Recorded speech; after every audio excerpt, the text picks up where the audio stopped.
ভালো আছো আর আমিও খুব ভালো আছি। তো আজ হলো শনিবার, তো সকাল সকাল বসিয়ে দিয়েছি রান্না। আর আজকের মেনুতে হয়েছে, দাঁড়াও তোমাদেরকে একটু ঘুরিয়ে দেখাই ক্যামেরাটা।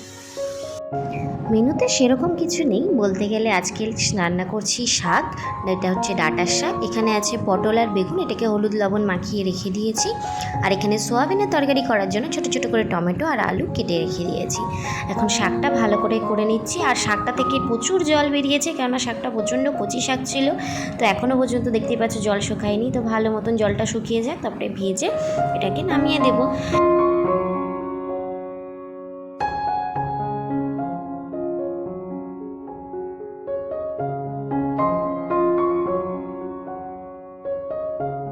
এদিকে রান্না করতে করতে আমি একটু জলও খেয়ে নিচ্ছি, কেননা এক গ্লাস জল সকালবেলা একটু খালি পেটে না খেলে ভালো লাগে না।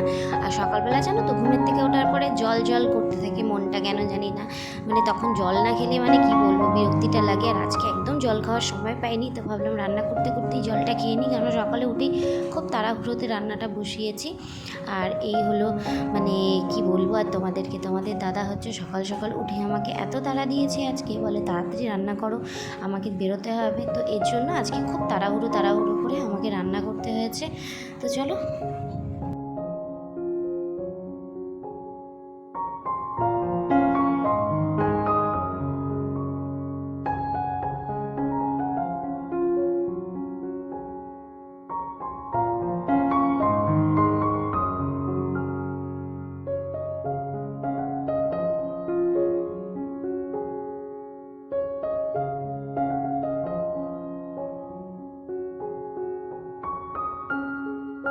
আর এদিকে শাকটা হয়ে যাওয়ার পরে ওখানে পটল আর বেগুন ভাজা বসিয়ে দিলাম। আর নিচে সকালে মুদির যেসব বাজার নিয়ে এসছে সেগুলোকে জায়গা মতন রেখে দিচ্ছি, কেননা কিছু জিনিস শেষ হয়ে গেছিলো। তো ওগুলো জিনিসকে ফটাফট করে ভাবলাম ভরে নিই, কেননা বেগুন আর পটল ভাজার জন্য তো দাঁড়িয়ে থাকতে হবে না। তো ভাবলাম যতক্ষণ সময় আছে, তো এই কাজগুলোকে আমি ফটাফট করে নিই। আর এমনিও আমি রান্নাঘরে থাকলে আমার মনে হয় যে সময়টা রান্নার খুন্তি নাড়াতে না হয়, সেই সময়টা যেসব কাজগুলো রয়ে যায় সেই কাজগুলোকে একটু করে নেওয়াই ভালো। না হলে পরে কিন্তু রান্নার সাথে সাথে তোমার কাজ শেষ হবে না। আর যদি রান্নার সাথে সাথে তুমি রান্নাঘরের কাজগুলো করে নাও, তাহলে কিন্তু দেখবে রান্নাঘরের সাথে সাথে রান্না যখন শেষ হবে তখন তোমার কাজও শেষ হয়ে যাবে। আর আমি চেষ্টা করি সব সময় রান্না করতে করতে বাসনটাও মেজে রাখার। আজকে যেমন কিছুটা বাসন রয়ে গিয়েছিলো, কেন ওটা তো থাকবেই, কড়াই টড়াই। আর কোনো দিন সেটুকুও থাকে না, শুধু কড়াইটাই থাকে। তো আজকে কিছু বাসন আমাকে মাজতে হয়েছে। আর তাছাড়া এমনি যদি বলো তোমরা, রান্নার সাথে সাথে কিন্তু আমার রান্নাঘরটাও একই সাথে পরিষ্কার হয়ে যায়। কেননা আমি রান্না করতে করতে এক ফোঁটাও বসি না। যতটুকু সময় রান্না করি ততটুকু সময় চেষ্টা করি যে রান্নাঘরের যদি কোনো কাজকর্ম বাকি থাকে তো সেগুলোকেও করে নেওয়ার।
এদিকে আমার রান্নাবান্না শেষ, এখন গরম মশলা দিয়ে ঝোলটা ফুটিয়ে নামিয়ে নেব।